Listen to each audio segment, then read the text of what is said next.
Hi!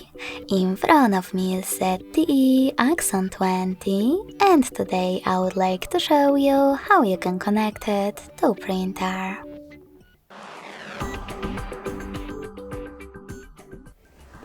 First of all, go into Settings. In them, select Connected Devices and tap on Advanced at the bottom.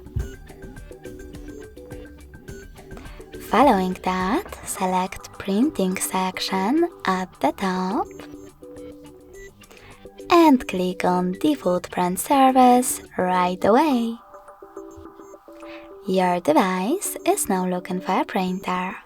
When it finds one, it will connect to it right away.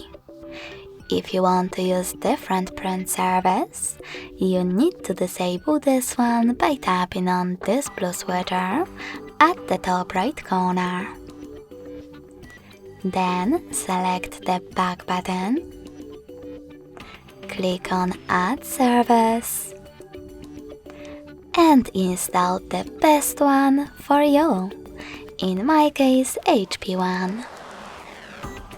When your app is ready, click on the back button twice.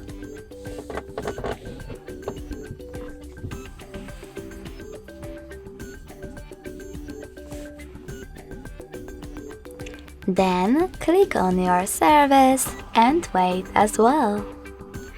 Thanks so much for watching. If you enjoyed this video, smash that like button, comment and subscribe. Bye!